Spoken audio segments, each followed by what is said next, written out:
गणनायकाय गणदैवताय गणाध्यक्षाय धीमहि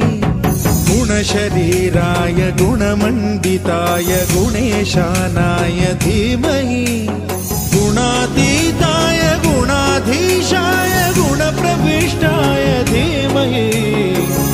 एकदन्ताय वक्रतुण्डाय गौरीतनयाय धीमहि